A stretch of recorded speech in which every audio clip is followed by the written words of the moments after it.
Homelessness by Group 6, Craig, Faith, Mahasan, Portia, and Sam.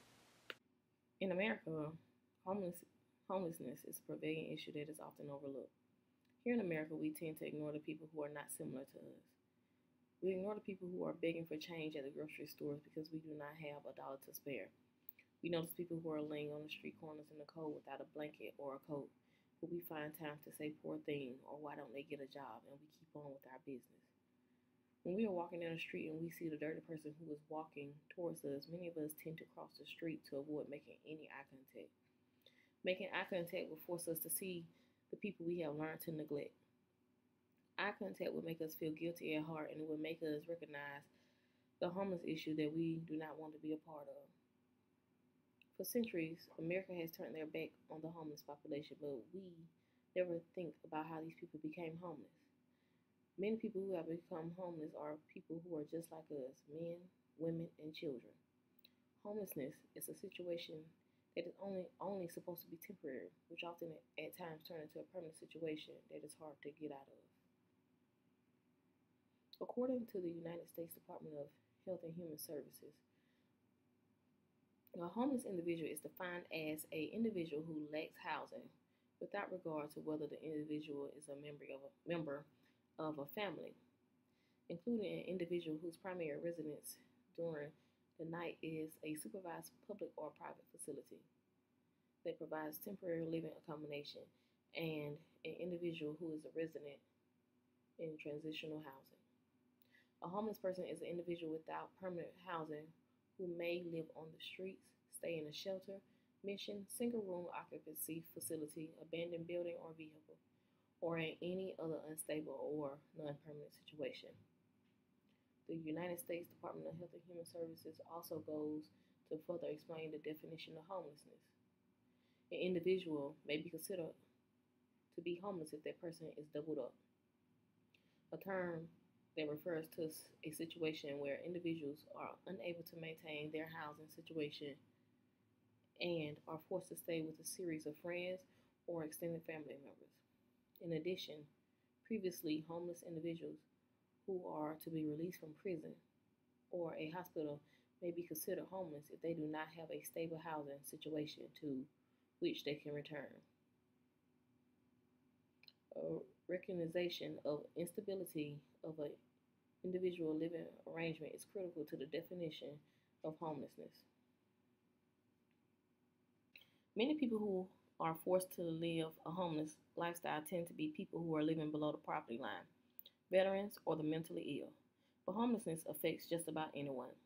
Homelessness affects people from all walks of life.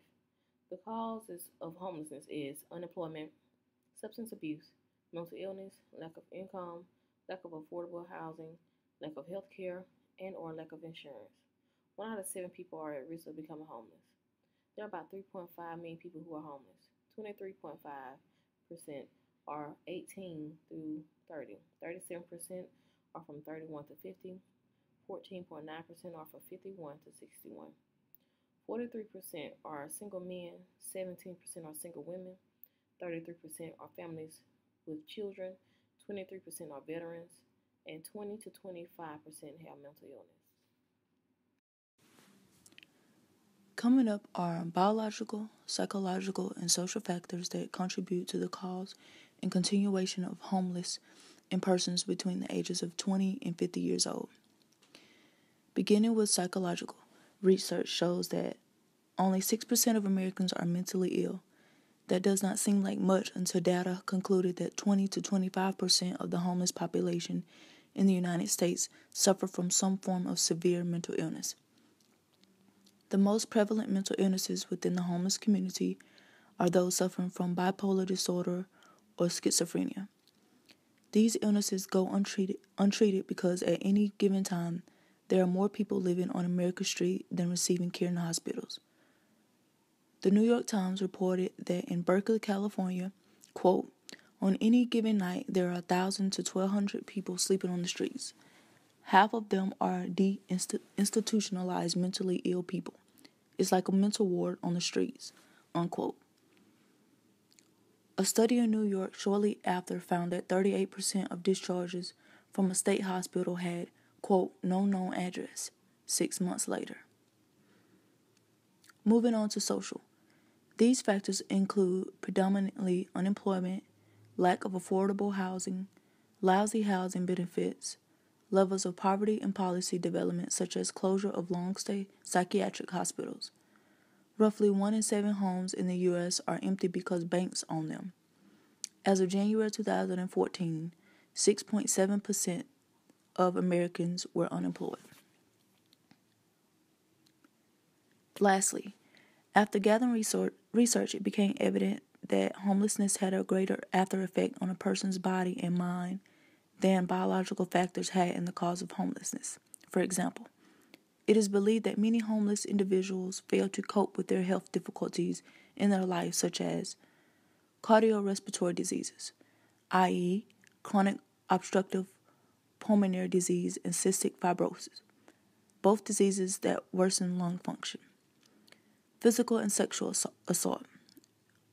Mentally, post-traumatic stress disorder, depression, and dissociation.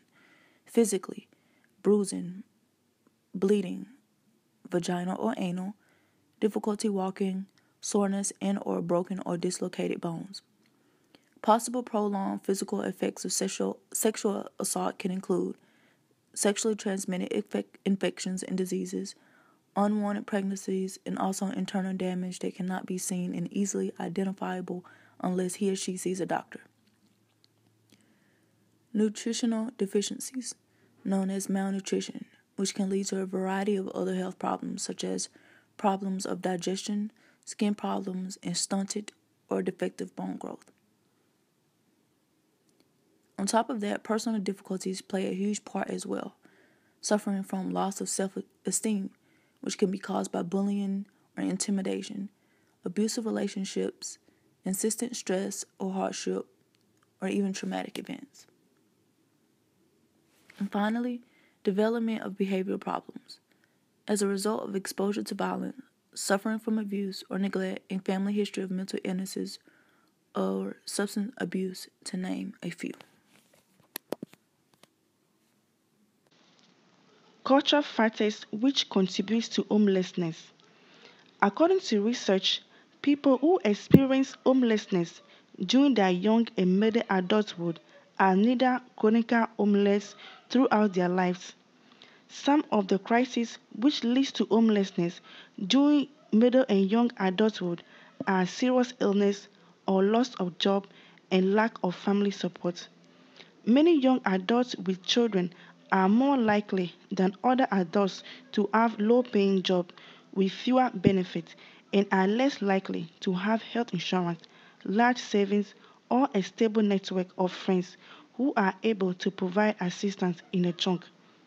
They are also less adept to have knowledge about or experience with housing matters, legal rights, and community resources.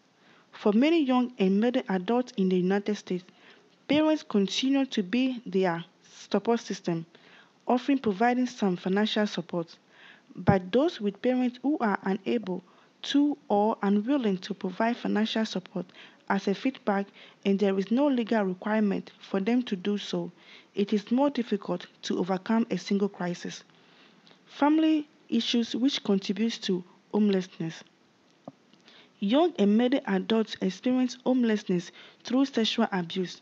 According to a study conducted by the U.S. Department of Health and Human Services, 21 to 40% of homelessness among young and middle adults have been sexually abused, and these young people are running away from becoming a victim again. Economic hardship can also cause homelessness among these groups.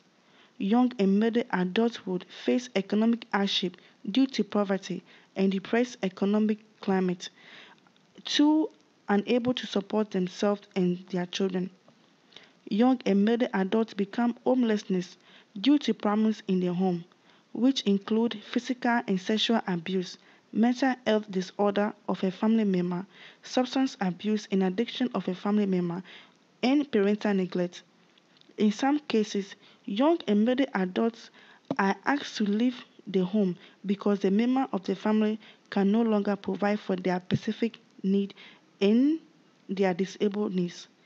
Studies suggest that some of the primary reasons for homelessness among young and middle adulthood is family dysfunction and sexual abuse.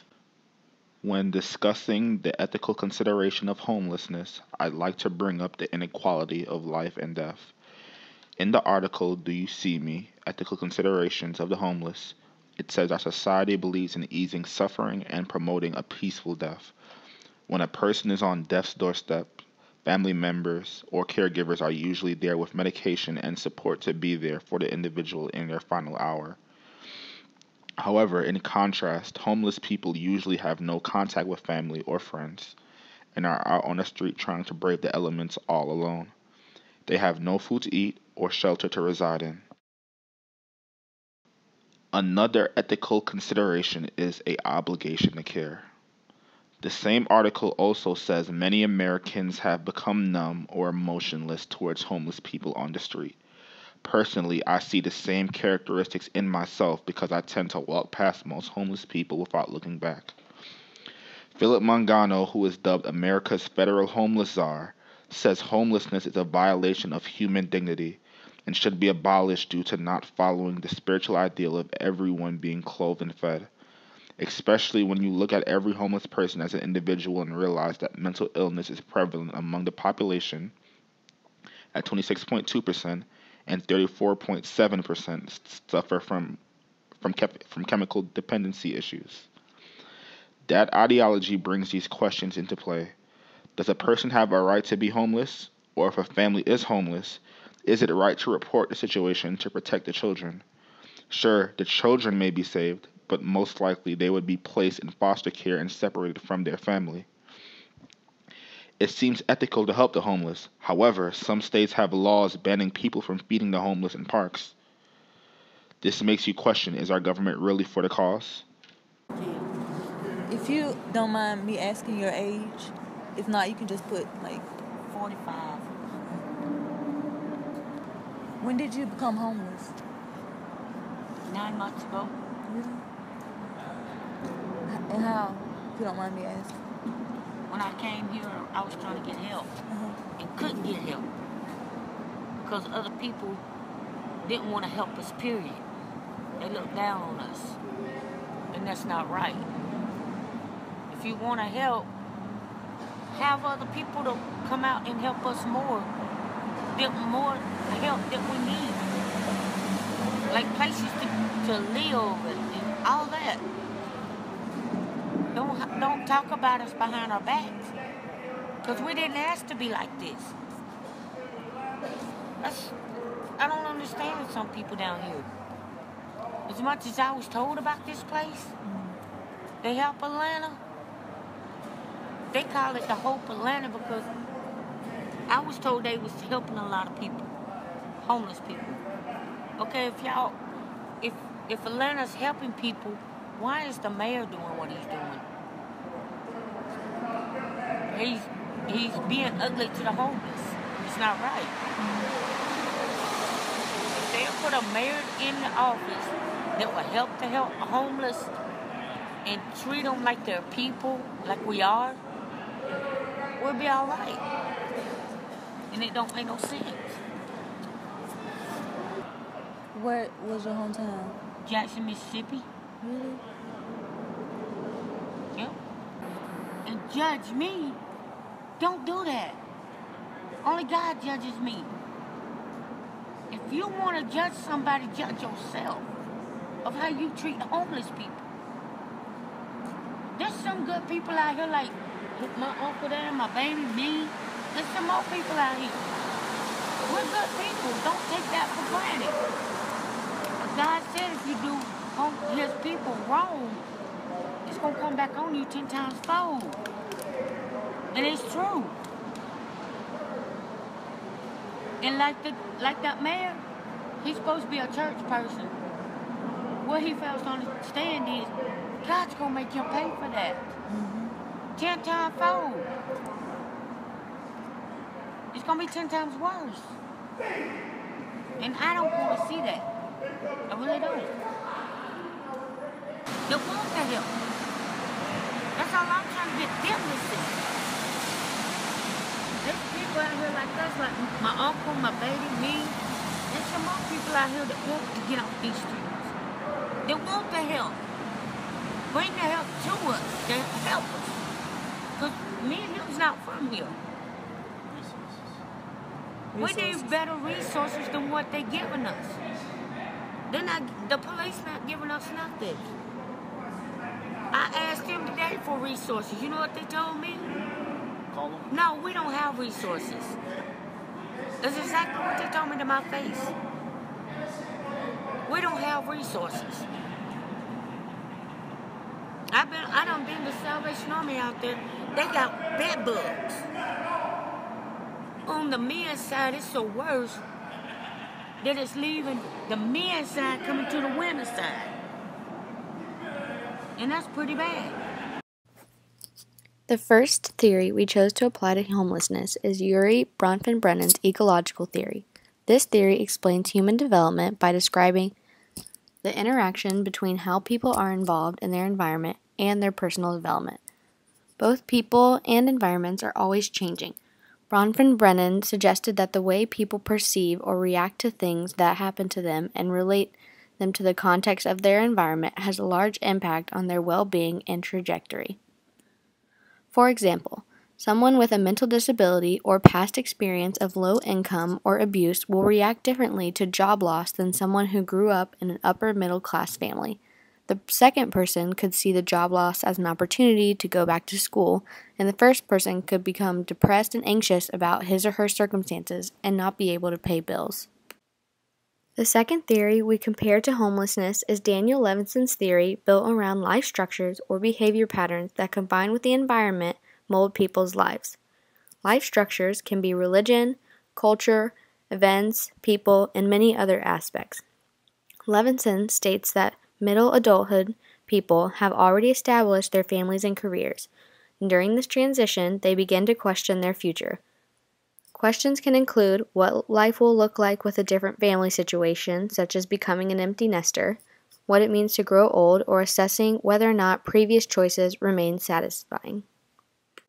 We have determined that homelessness goes against Levinson's theory because if someone is to become homeless during young or early stages of middle adulthood, there possibly could not be a family or career to reevaluate and change during the 40s and 50s. Possible solutions that I have found come from a researcher in Hungary named Horváth Victoria. He has suggested that access to good quality and affordable housing is initially important along with revising the politics on employment. He believes social and housing policy should deal with the issues of homelessness instead of law enforcement. He also feels increasing housing subsidies, having effective debt management control, and a social service system that focuses on getting homeless people rehoused by putting more of an emphasis on prevention instead of post-compensation would solve the issue of homelessness. There are many ways that we can improve the living situation of our homeless population. Tavis Smiley and Cornell West's book, The Rich and the Rest of Us, mentions many ways to improve the poverty here in America. What interests us is the three P's: priority, plan, and path. If we make the homeless issue a priority, we can plan accordingly to carve a path to solve the homelessness situation.